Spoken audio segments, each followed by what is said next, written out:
This bulletin proudly brought to you in association with Alex Campbell's Menswear.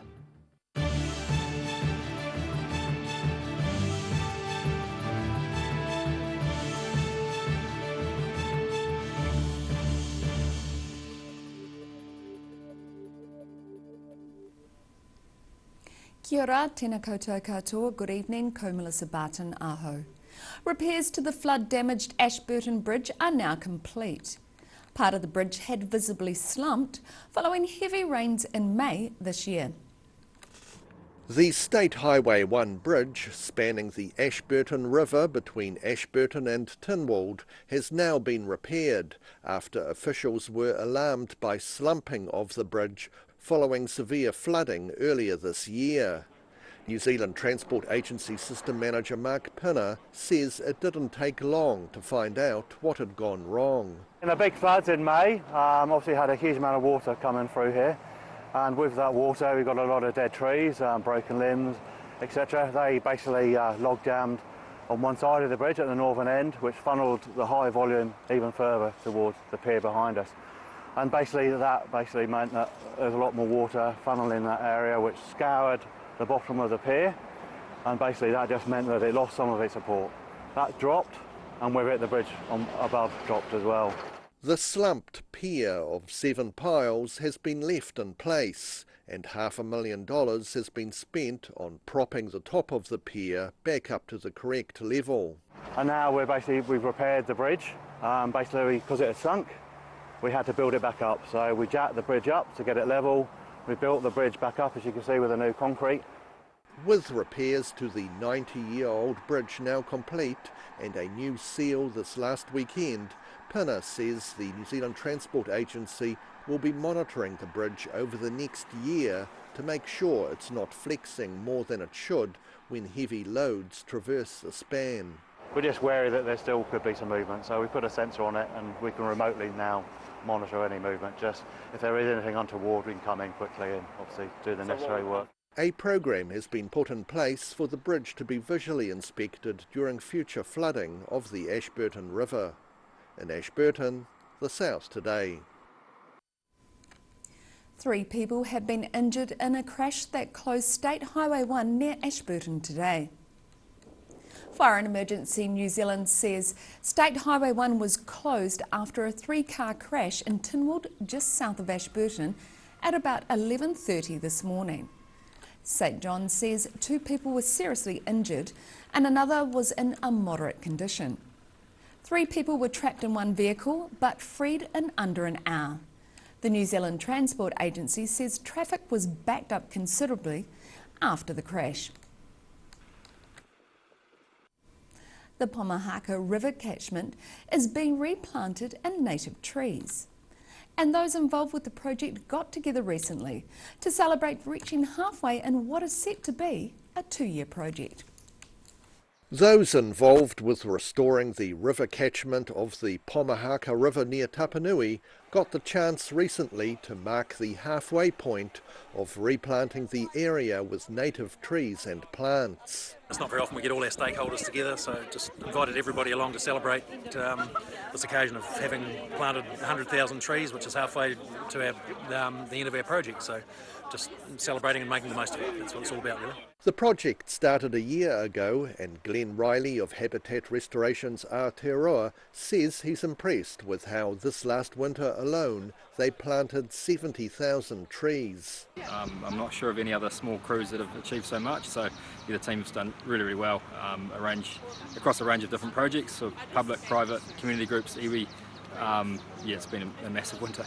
The plantings range from native sedges and flaxes to major forest trees, such as what this spindly-looking matai sapling will eventually become. Everything we plant is native, so yeah, we love native plants and we're trying to put back what was once here. In the riparian areas there's a lot of pure, harakeke and tikoka, and then in forested areas things like manuka, kanuka is pioneer species, all the way through to potocarp, so a whole range depending on the site. The planting is set to be finished in another year, with weeding and pest control to follow after. Near Tapanui, the South Today. A Queenstown mountain biker has set himself the daunting task of cycling up to the Skyline Lookout 22 times non-stop. He's hoping to raise funds to purchase a four-wheeled bike for disabled people to use on the area's popular trails. Rather than catching the gondola up to the Skyline Lookout, Simon Noble is planning to cycle up the hill 22 times, a height gain of nearly 9 kilometres, the same as the height of Mount Everest. The climb will be based on the Skyline Access Road, or the Queenstown Mountain Bike Park Access Road, and then I'll do a number of different trails on the way down. I'll select a route that's going to be fast but also manageable with fatigue, so I can hopefully not crash. The trek will be non-stop and probably take him all day. He's hoping to get enough support and raise enough funds to be able to purchase a four-wheel off-road bicycle for disabled visitors to Queenstown to enjoy the area's mountain bike trails as much as he does. To get enough money fundraised for getting a gravity pod in Queenstown would be just awesome. Like, the amount of enjoyment I get from riding a bike, if anyone that can't ride a bike can get even a small amount of that enjoyment for a day or two when they're in town, would be amazing. Like, nothing beats just being outside and riding down trails. Disabled adventurer Jezza Williams says the new four-wheeler could provide a much-needed boost for disabled tourists. 48% of people with a disability in the latest household stats NZ said that they had poor mental health. And adventure therapy is massive. Trust me. I'm like the adventure therapy guru. I live for it, you know? And I've got a spark in my eyes. I'm a healthy mofo. And it's not because I can't go an adventure. It's because I try my hardest to always be in that adventure mode. The climb is set for December the 22nd, and so far $1,500 has already been raised. In Queenstown, the South Today. Still to come on the South Today. One of the largest organic dairy portfolios in the Southern Hemisphere is on the market. And we have the latest edition of Global Insight with International Affairs commentator Professor Robert Patman. So catch this and more after the break.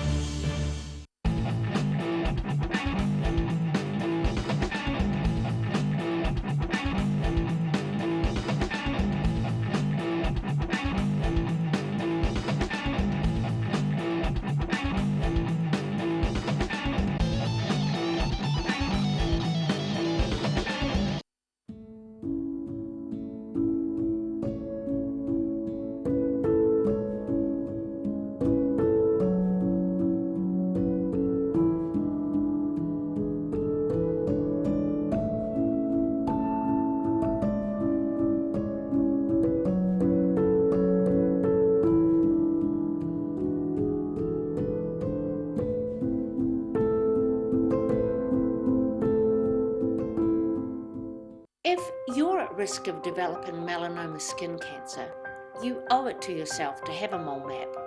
Mole map is coming to your area. Phone today to make an appointment. It could save your life. Every reason, every season, we're proud to dress the region. Alex Campbell Menswear, it fits. A poorly maintained heat pump can lose up to 35% of its output. The Mr. Heat Pump Cleaner team are experts. Their specially developed chemical wash is totally biodegradable. Call Mr. Heat Pump Cleaner and get the job done by the professionals.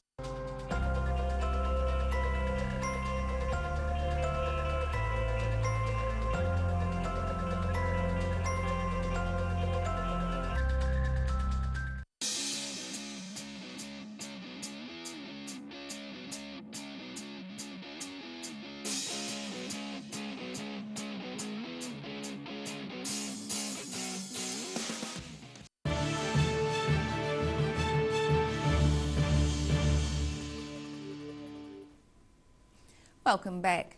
One of the largest scale organic dairying portfolios in the Southern Hemisphere is on the market.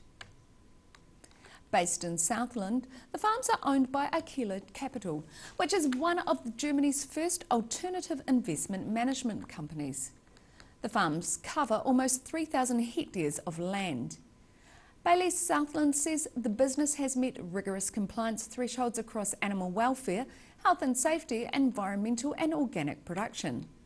Aquila is one of the largest single suppliers of certified A2 organic milk in New Zealand today.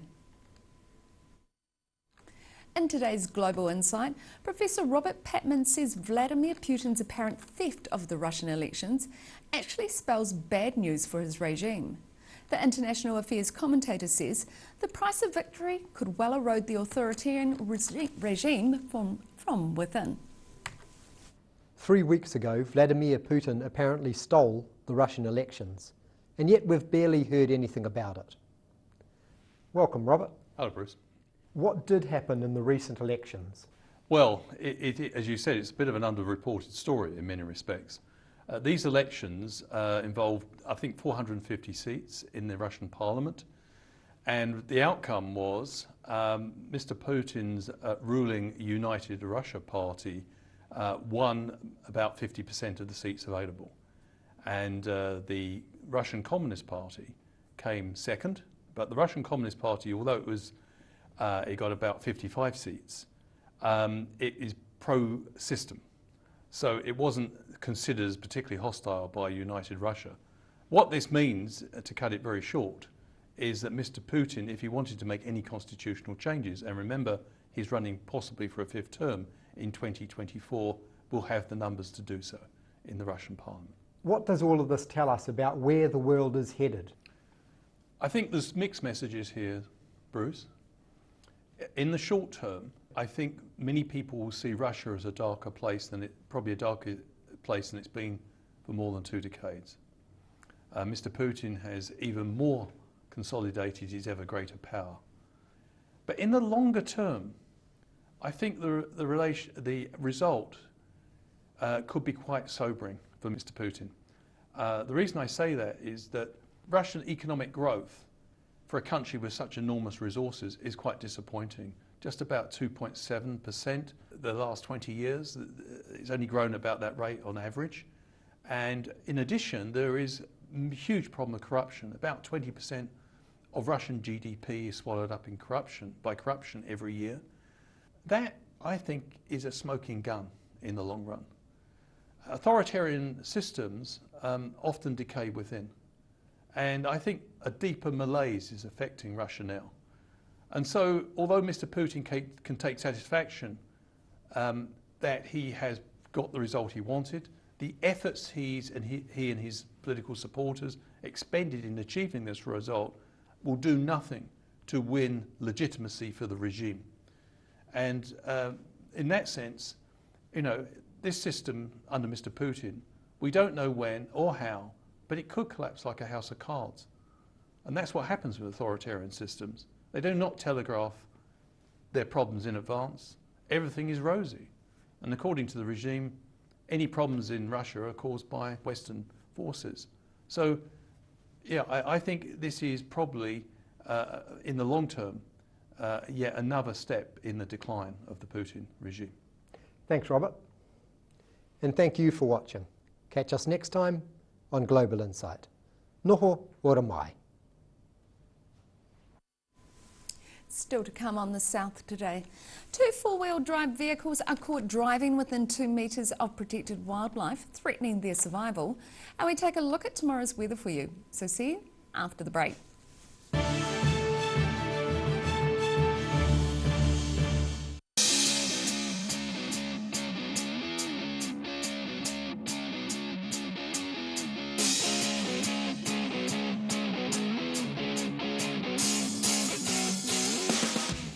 MTF Finance can help you turn the key on your next vehicle with a loan made just for you. TCs and lending criteria apply.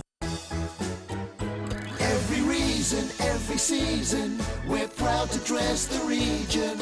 Alex Campbell Menswear, it fits.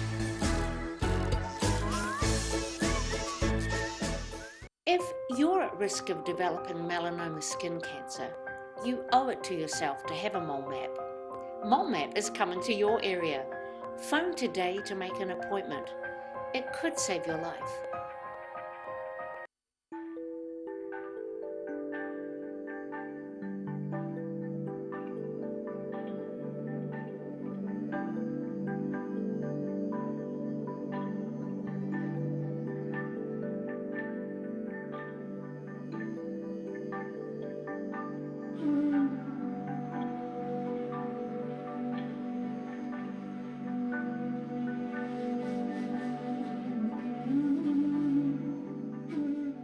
A poorly maintained heat pump can lose up to 35% of its output. The Mr. Heat Pump Cleaner team are experts. Their specially developed chemical wash is totally biodegradable. Call Mr. Heat Pump Cleaner and get the job done by the professionals.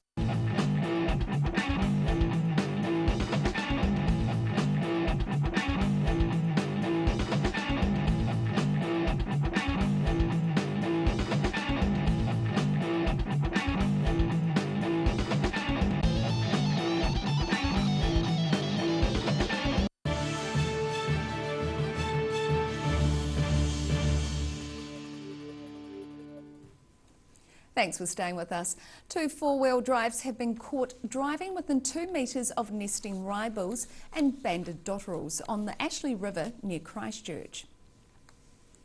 With less than 6,000 ryebills left, the culprits are seen as threatening the very survival of the unique species. Earlier this year, vehicles were photographed killing protected black-billed gulls on another riverbed. Number plate details have been sent to the Department of Conservation. Those found to have killed protected wildlife can be fined up to $100,000 or be imprisoned for up to 2 years. And now it's time for a look at the ODT. Welcome, Jo Simpson. Thank you. First time. We've got a fat cat in Balclutha has saved its family from a house fire by sitting on the dad's head. Oh, really? That's a fantastic story. It's great, isn't it? A central Dunedin building that pays tribute to pioneering women of Otago could be sold, but any new owner must agree to preserve its heritage features. And a survey has revealed that fewer than half of its staff members would recommend the Otago University as a place to work. That's a really interesting survey. I bet you there's a lot of people interested in that tomorrow. Indeed. Yeah, Thank wonderful. And you can catch all of that in tomorrow's ODT. And now it's time for a look at the weather. Tonight's weather proudly brought to you by Mole Map. Looking at the situation, fine weather for the region on Friday and Saturday, but some rain arriving on Sunday as another front arrives from the Tasman Sea. Looking at the northwest of the South Island, it's a fine spring day for both Westport and Greymouth. Greymouth a high of 16 degrees with the occasional cloud, Westport a high of 14 degrees. Moving to the northeast, the sunny weather continues for this region. Blenheim will see a high of 18 degrees, while Nelson is slightly lower with 17.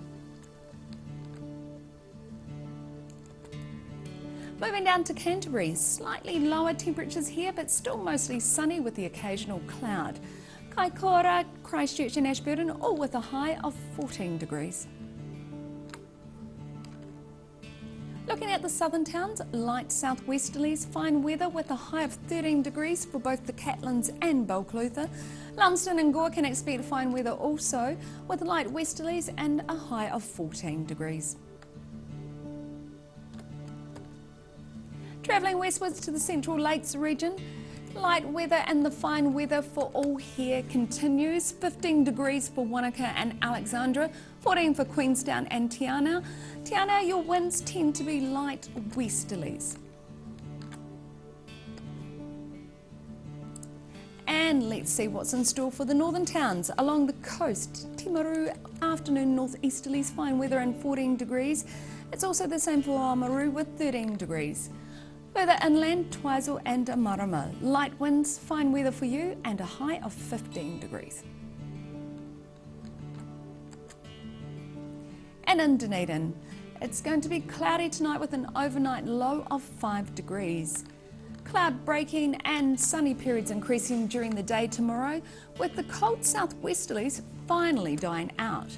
Tomorrow's high 13 and a low of 5.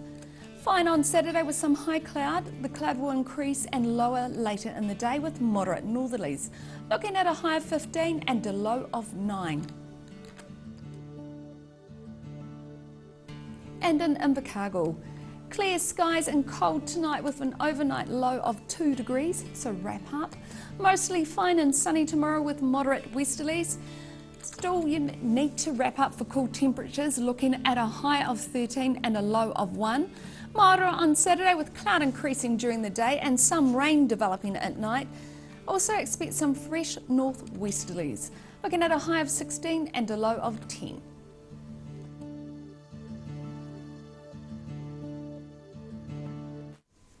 And that's all for the news for this Thursday. For the latest news from the southern region, head online to odt.co.nz and you can follow Channel 39 on Facebook and YouTube. Like and subscribe to be notified of southern news as it happens. Nō reira, kia pai te pou, ka kite anō.